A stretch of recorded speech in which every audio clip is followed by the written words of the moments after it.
हाँ, बहुत अच्छा। अनुभूत विषया संप्रमोश,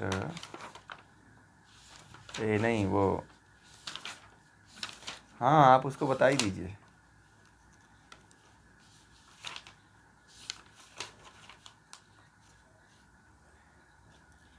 अभाव प्रत्यय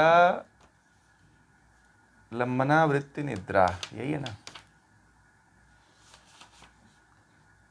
हाँ बोलिए बोलिए, क्या लिखा आपने, क्या लिखा, बोलिए बोलिए।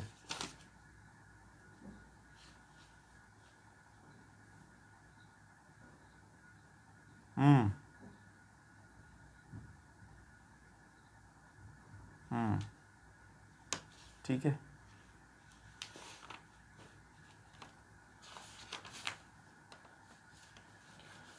उदाहरण दिया था ना आप लोगों को कि जागृत और स्वप्न अवस्था। मैंने क्या बोला था? मैंने ये बोला था कि जागृत और स्वप्न ज्ञान के अभाव की प्रतीति, मतलब कि जो एक तरह से जागृत और स्वप्न अवस्था का जो अनुभव कराने वाला जो विशेष प्रकार का जो ज्ञान है, उसके सहारे रहने वाली जो बुद्धि बुद्धि वृत्ति आपके अंदर रहेगी, उसे ही निद्रा वृत्ति कहते हैं। उसे क्या कहते हैं? निद्रा वृत्ति कहते हैं।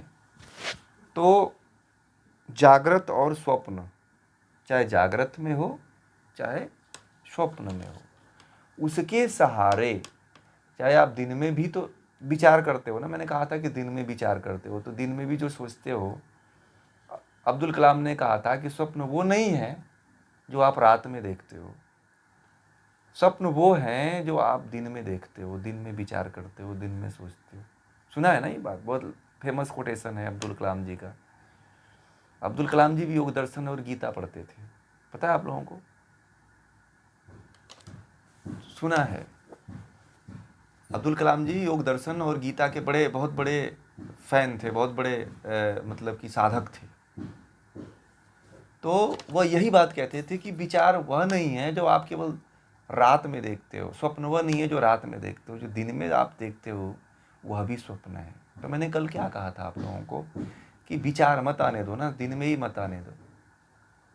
ये जागृत हो गया, और रात में जो दिन में आप देखते हो वही रात में दिखाई देता है। तो आपके जो दिन के विचार हैं वह हजारों जन्मों से चल रहे हैं, प्राप्त कामनाएं हैं आपकी। जो दिन में आप कामना करते हो कि फलाना चीज़ हमें मिल जाए, फलाना वस्तु मिल जाए, फलाने लोग मिल जाए, फलानी लोग मिल जाए, फलानी स्त्री और पुरुष मिल जाए, तो जब विचार करते हो तो स्वप्न में भी यही आता है। तो दोनों का जब अभाव हो जाता है ना, जो जो आप सोच, जो दिन में सोचते हो, माइक बंद करिए, जो आप दिन में सोचते हो, माइक बंद करिए, जो आप दिन में सोचते हो और रात, दिन में सोचना बंद हो जाए, आपका कामना बंद हो जाए, तो रात में तो वैसे ही अभाव हो जाता है। रात वाला स्वप्न तो वैसे ही अभाव हो जाएंगे, आएंगे, हजारों जन्मों के हैं संस्कार तो आएंगे, परंतु कम हो जाएंगे। यही तो बस करना है। उसका प्रयोग ही मैंने कहा था कि दिन वाले विचारों को मिटा दीजिए, तो प्रयोग कर लोगे वृत्ति निद्रा का। आप लोगों ने कभी दिन में आए हुए विचारों पर ध्यान दिया कि दिन में ये विचार, फलाना फलाना विचार आया, तो उस पर हमने एक रोक किया। इस वृत्ति का प्रयोग जो है, स्मृति जो वृत्ति है, उसका प्रयोग ऐसे ही करना है कि कोई भी कामना आती है उस कामना को मत आने दो, बस कामना को रोक लो, इस वृत्ति का प्रयोग हो जाएगा बस। आज मैंने सबसे इजी विषय इसका बता दिया कि कामना रोक दो, बस जागृत अवस्था में कामना रोक दो।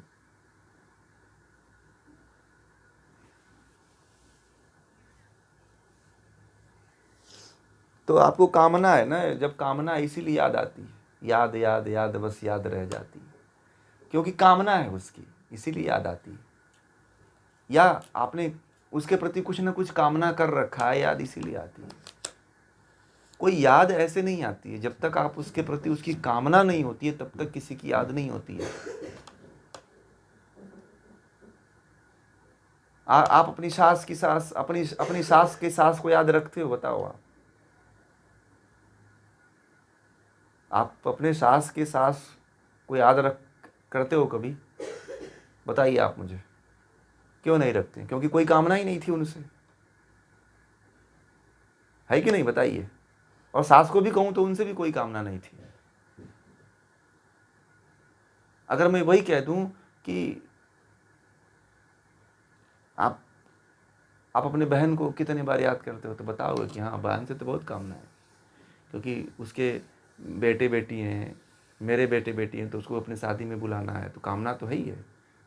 ये भी बात नहीं करूँगा तो बोल हम अपने घर के अपनी बेटी की शादी में बुलाऊंगा तो आएगी ही नहीं, यही कि जब बात ही नहीं करती तो मैं जाऊंगा कैसे? कामना है ना उसके प्रति, तब याद करते हो ना आप उसको। नहीं आप संकल्प ले रखे हो तभी भी ये कामना जिंदा है। आप किसी को क्यों, किसी से हाथ बढ़ाते हो कि मुझे दोस्ती कर लो, बात कर लो? कोई व्यक्ति किसी से बात क्यों करता है? कुछ ना कुछ कामना होती है उसके पीछे। कोई टाइम किसी को पूछना होता है तो भी हेलो हाय कहता है, हेलो हाँ टाइम कितना हो रहा होगा। क्यों पूछा भाई? कामना क्या थी उसकी? टाइम पूछने का था। अब धीरे धीरे आपसे बात करते करते कहाँ से आ रहे हैं, कहाँ जा रहे हैं, क्या करते हैं, अब बढ़ती जाएगी बात। और जो उसकी कामना रहेगी वो उस पूर्ति कर लेता। आप कैसे एक दूसरे से परिचित होते हो? कहाँ से आप हो, क्या करते हो आप? अब जैसे बता दिया कि मैं फलाना हूँ, फलाना ये सब हूँ, मैं अधिकारी हूँ, ये हूँ, तो आपकी आसक्ति बढ़ती चली जाएगी कि हाँ इसे अब बात करने लायक है। जैसे ही व्यक्ति अपने बारे में बताने लगता है, आपकी कामना और उसकी कामना दोनों की बढ़ने लगती है। फिर जो जैसे वो बताता है, फिर आप भी बताते हो कि मैं भी फलाने जगह टीचर हूँ, मैं भी फलाने संस्थान में काम करता हूँ, फिर और उसकी आसक्ति बढ़ती है, कामना एक दूसरे की बढ़ जाती है। और जो स्वार्थ वाली दोस्ती होती है वो कामना पे ही टिकी होती है, और कामना के आधार पे वो टिकी रहती है। वो सोचती है कि अरे काम तो आएगा ही है, क्योंकि ये फलाना आदमी है, ये फलाना इनकम टैक्स में अधिकारी है, क्योंकि मेरा टैक्स कटेगा इसीलिए इससे दोस्ती कर लो, कि कुछ काम होगा तो बचा देगा ये, ठीक है। तो कोई ना कोई कामना होती है हर व्यक्ति के पीछे। एक कामना को रोक दो, यही सो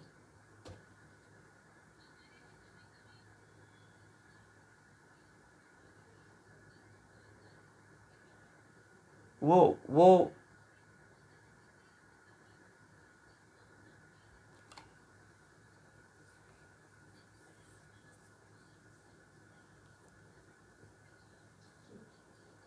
हम्म।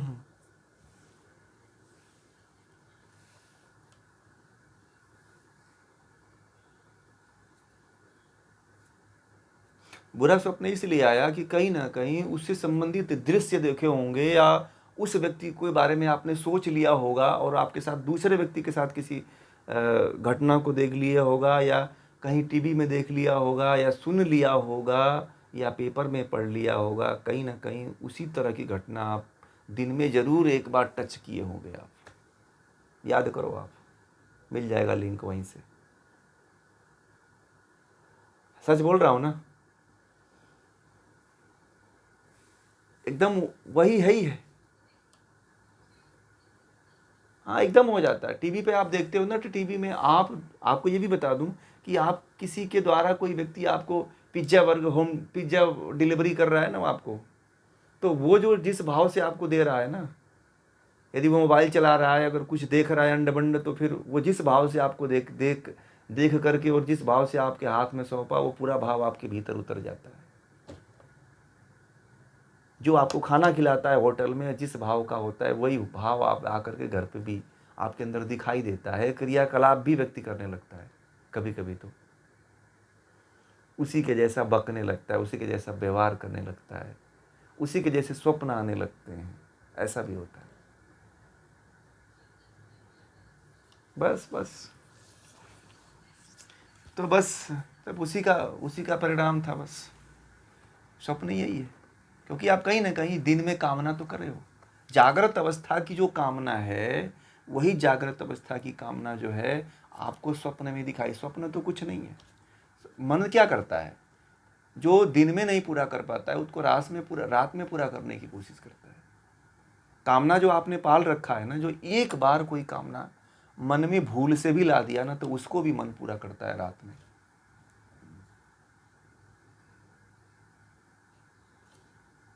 एक कहानी बताऊं तो शायद आप लोगों को मेरी बातें समझ में आ जाएगी। थोड़ी एक पहले एक कहानी इसको समझ लीजिए आप लोग, ये जागृत अवस्था को।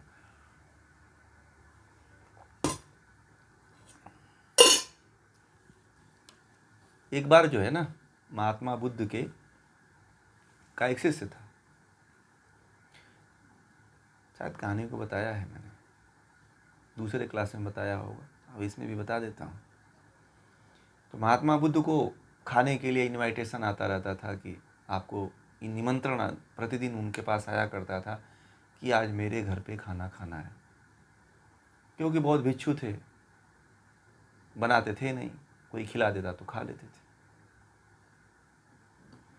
तो उस दिन 2 जगह से इनविटेशन आ गया, तो महात्मा बुद्ध ने कहा कि भाई पहले तो इसका आया है और दूसरा भी कह रहा है कि मैंने भी तैयार कर दिया है भोजन। तो एक शिष्य को भेजा, बोला कि जा तू चला जा,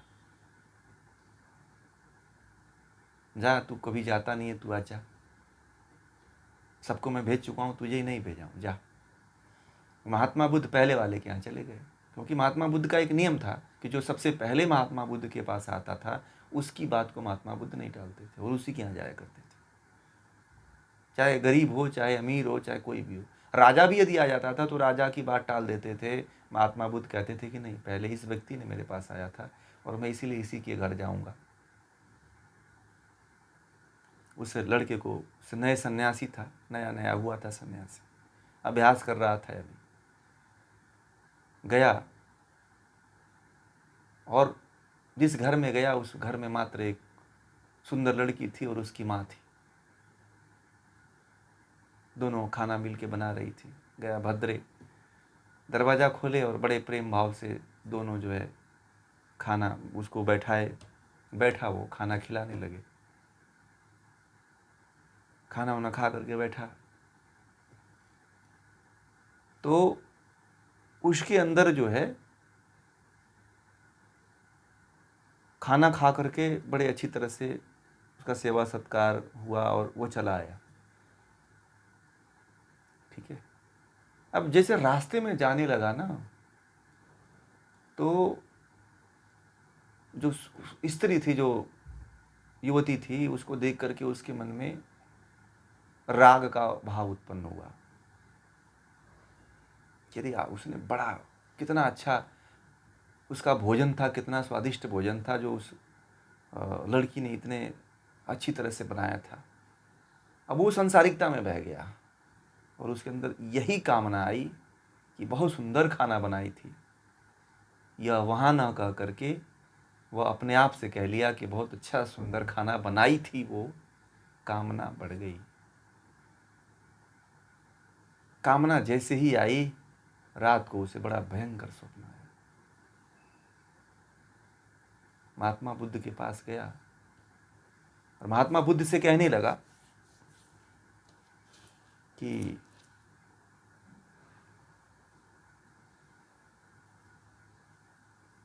मैंने जहाँ आपने मुझे भेज करके, मुझे मेरे साथ बहुत गलती हो गई, मैं चला गया वहाँ। बोले क्या हुआ? बोले कि सब कुछ ठीक रहा, मैंने खाना खाया, मुझे बहुत अच्छी तरह से वो लोग खिलाए, मेरे अंदर कोई भाव नहीं है। रास्ते में आया कि बहुत अच्छा खाना बनाए थे, कामना आ गई और उस कामना के कारण उस स्त्री के प्रति मैं स्वप्न में उससे विवाह कर रहा था, ये तो मेरा संन्यास भंग हो गया।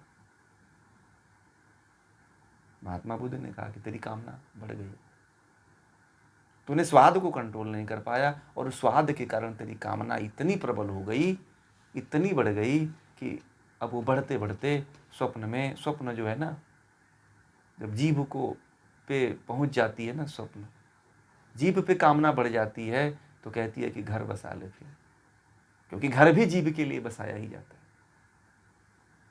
तो स्वप्न कामना इतनी प्रबल होती है कि आप छोटी सी कामना कर लेते हो कि भोजन बहुत अच्छा बनाया, और उस सन्यासी के भीतर ये भावना आ गई कि वो शादी भी कर लिया उससे, और ये कह रहा है कि उस कामना में बच्चे भी हो गए थे। महात्मा बुद्ध ने कहा कि तेरी कामना तो बड़ी प्रबल हो गई, तुझे निकालना तो, तेरी वृत्तियों को नष्ट करना तो बड़ा थोड़ा कठिन है।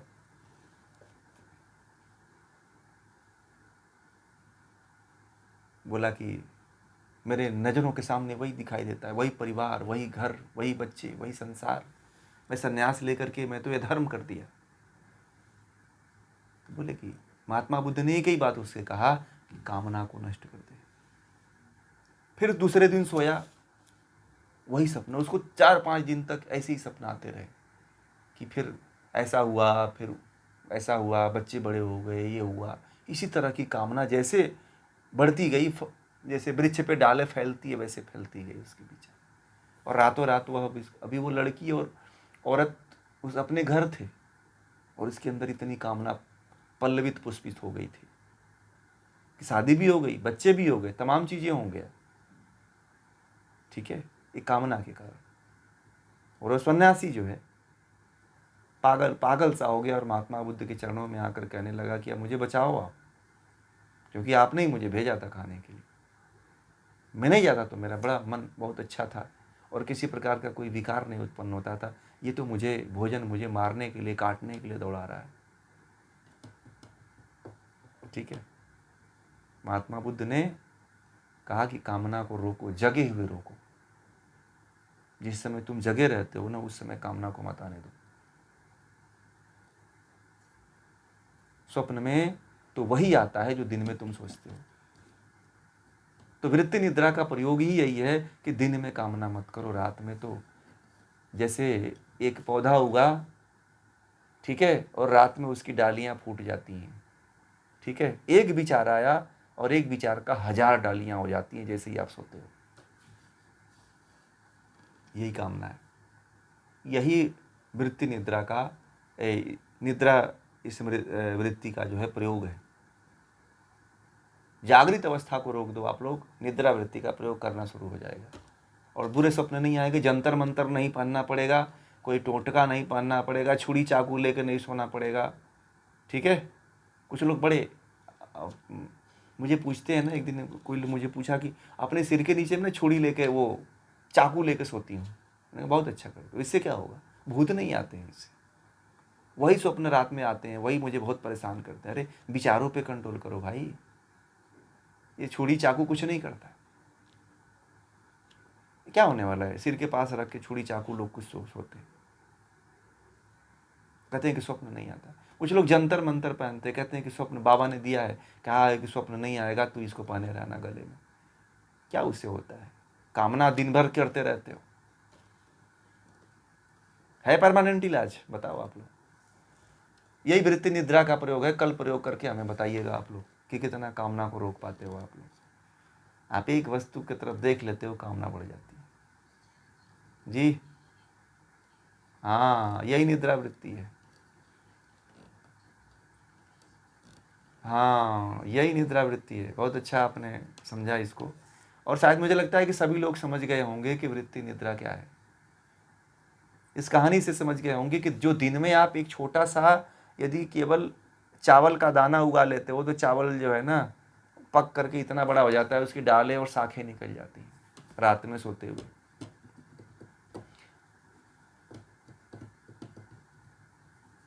ठीक है, प्रयोग करके हमें बताइएगा आप लोग। कल इसका हम फिर आप लोगों से बात करेंगे, पूछेंगे इसके बारे में। आज तो मैंने केवल इसको थोड़ा समझा दिया, बस इतना ही करना है, बस इसमें और कुछ मत करिएगा। अनुमान प्रमाण और प्रत्यक्ष का प्रयोग करिएगा। ठीक है, अब अनुमान और प्रत्यक्ष का जो प्रयोग कर देगा तो फिर तो कोई स्वप्न ही नहीं देखेगा, परंतु स्वप्न आएगा। कामना मत करना, इसको रोकने का एक ही उपाय है कि कामना बंद कर दो आप। अभाव,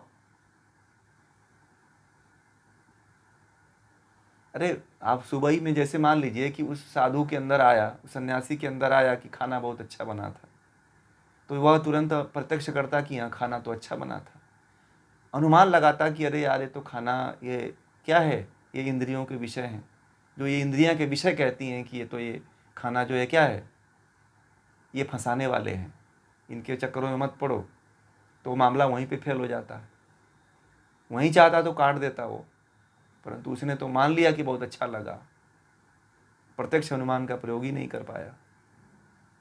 आपके अंदर दिन में कितनी कामनाएं आती हैं, उसे प्रत्यक्ष और अनुमान से देखो, फिर आप उसे अंदर आत्मसात करो। ठीक है।